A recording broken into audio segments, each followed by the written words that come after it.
Hello and welcome to Pocket Gaming.biz's Monetizer. So Monetizer is a process we've been kind of refining for the last couple of years to look at how free-to-play games, really obviously how they monetize.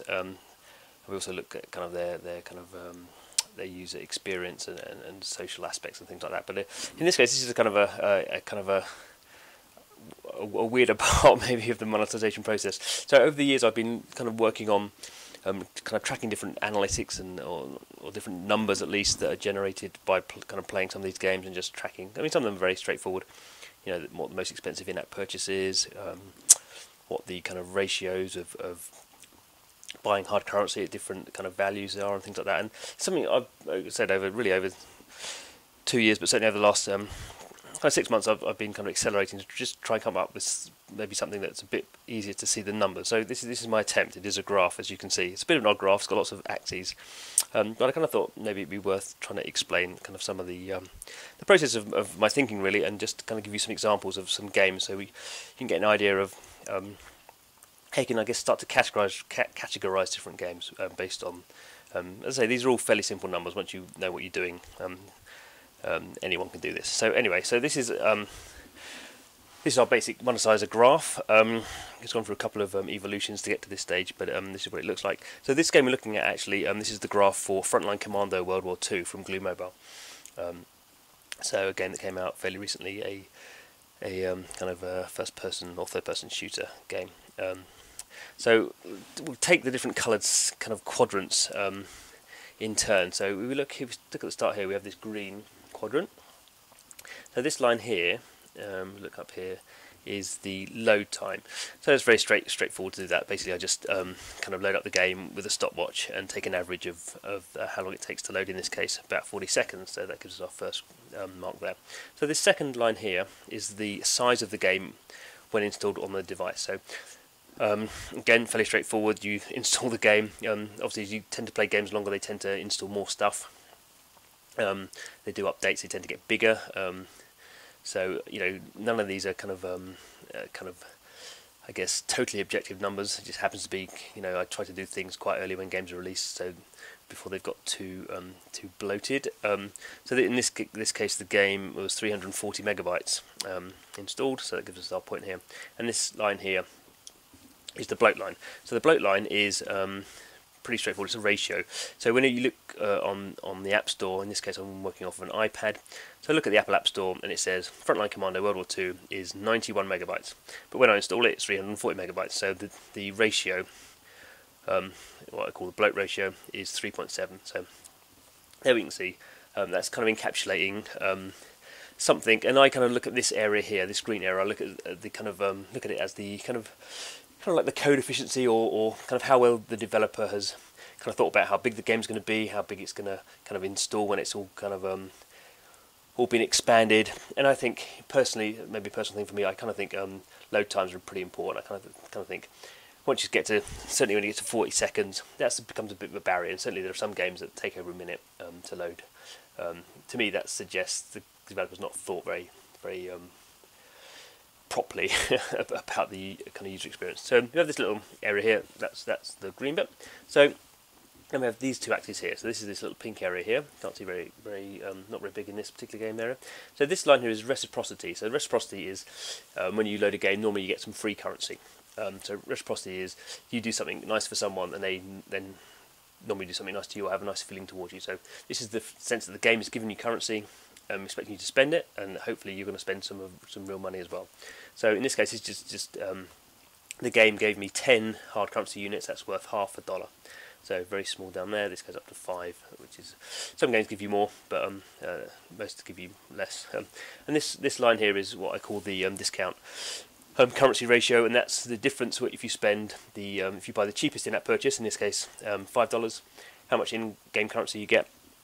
And that compared to if you spend the most, in this case $100. So the ratio here is 1.6. So you get 1.6 more hard currency per dollar if you spend $100. Again, this is fairly straightforward concept. Most games do this, normally about 1.4, 1.6, something like that, normally under 2.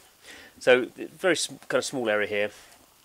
So this is like an idea of this is a generosity. How generous is the game towards me if I'm spending money? They're not massively generous. This blue one down here, this is what I kind of look at, kind of App Store rating. So this these are very simple ratios. So this is a download ratio, and this is a top grossing ratio. So this is just the ratio of how many top 10, how many countries the game's on top 10 download or top grossing, a ratio compared to that, how many it's gone top 100. So a ratio of 1 will be for all the countries it's gone top 100, and it's also got top 10. So that means it's very successful. And then I ratio that again compared to the US market. The US market tends to be a bit of a bellwether. It's not the case in every game. Sometimes I say the Japanese market might be more important, or the Korean market for games in those territories. But in general, for the Western market, I use the US as a baseline. So these numbers could be a maximum of 1. As we can see here, these are nowhere near 1. This is actually complicated in a way. This is like a not quite an exponential scale, but a little bit like an exponential scale. So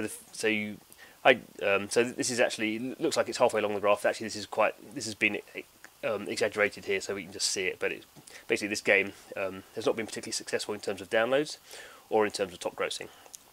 And this one here is, I guess, the most controversial kind of number I use. This is like an efficiency, my area of efficiency. So this is basically looking at, for the downloads it had, for the ranking on downloads, how well did it top gross. It just gives you an idea, really, kind of how the monetization is working. It changes a bit. The more popular a game is, the harder it is to kind of monetize all its users. So you have to be careful with that. But it just gives me an idea. It's the whole point of this is I create this graph for games, and I can compare them. It's not that each individual number is some sort of kind of set in stone, silver bullet. Mixing my metaphors. So this is an idea of success, the blue area. And the final one, the most obvious one, the most easy one, really, conceptually, is the orange area. So the orange area is just like, this is the line of how many in-app purchase options there are. So I call it bands. So in this case, there's 6 different options. So they range from $4.99 to $99.99. 6 options. Most games are 5 or 6. Occasionally you get something 8. Occasionally, I don't often get a lot less than that.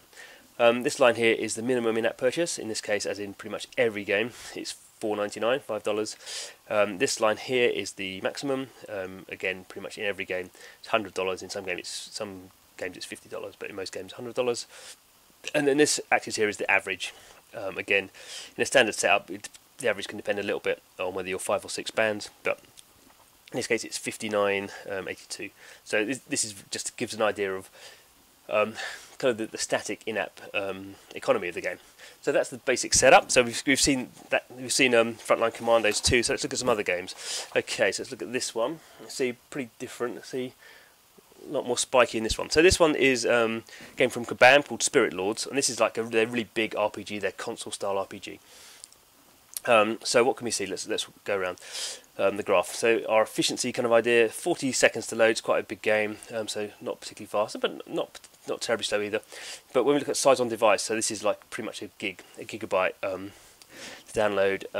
Although it says on the App Store, it says it's 600 meg, so you shouldn't be massively surprised. So the on device, you got a big spike here because it's so big. It's a gigabyte, which I think is too big for mobile games, but there we go.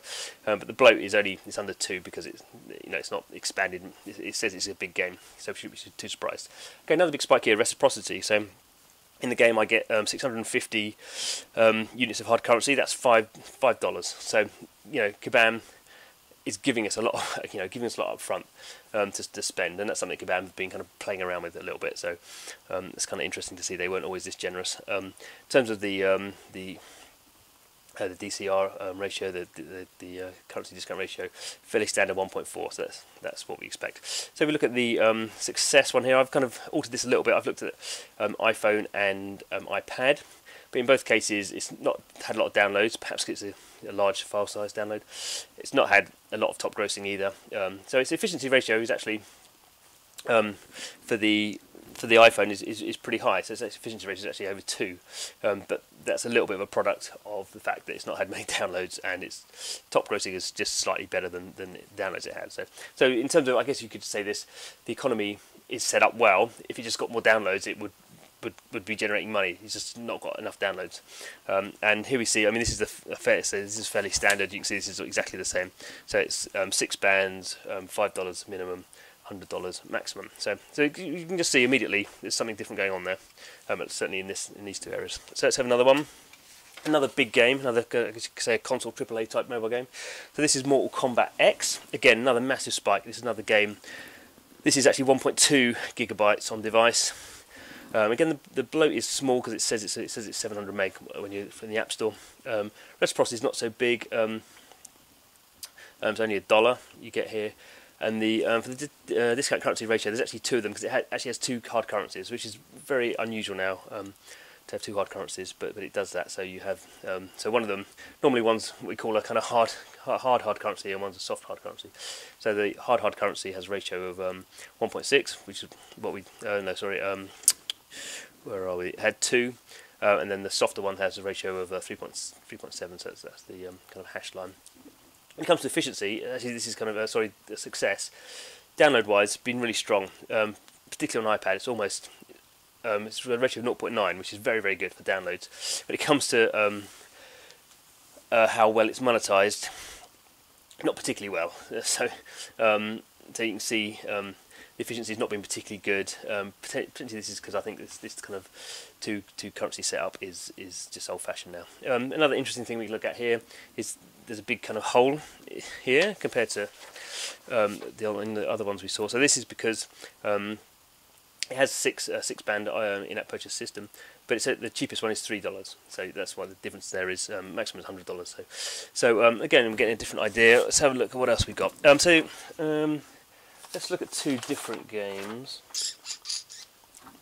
So this game here is very different.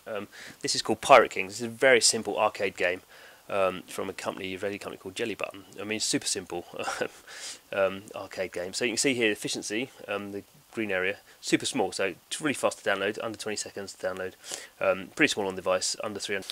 Okay, just lost it there. So in terms of the downloads here, it's not done particularly well, but the kind of efficiency is actually quite good. So but you can see everything kind of here is smaller, and particularly I guess this is the reason that's kind of potentially most interesting is it's got 5 bands, but the cheapest in-app purchase is $1, which very few games have anymore. So obviously the average is smaller, and the most expensive one is $50. So we can just see everything compared to kind of these big spikes things. Yeah, this is a much smaller game, a smaller arcade game. Everything's compacted. It hasn't actually changed the success very much, but immediately I can see. You can see from these graphs that this is describing a different type of game. Very quickly, let's look at one last game. So this is, I guess, a good exemplar of a classic kind of a really successful game. So this is Boom Beach from Supercell. So we can see here the efficiency, like super efficient. It's a really small game, 135 meg. Loads pretty fast, loads about 20 seconds. Reciprocity is not amazing. The DCR, discounted currency ratio, is pretty standard 1.4. Reciprocity, difficult to tell that I had been playing this game for a long time, but it was about 2 that I had. So not massively generous, but generous enough. And if you look here down the success, so we're pretty much, not quite a 1, but pretty much we're at this end of the scale. So downloads, it's done really well. Top grossing, obviously it's a massively top grossing game. It's not actually at 1, it's actually about 0.2, and the efficiency is so the efficiency of generating revenue from each user is pretty good. It's actually at so we're looking getting on for like 0.5 or 1. So that's partly because it's had a lot of downloads. So that's really good. So you can just see the success is here. And then in terms of the in-app purchase, there's 5 bands.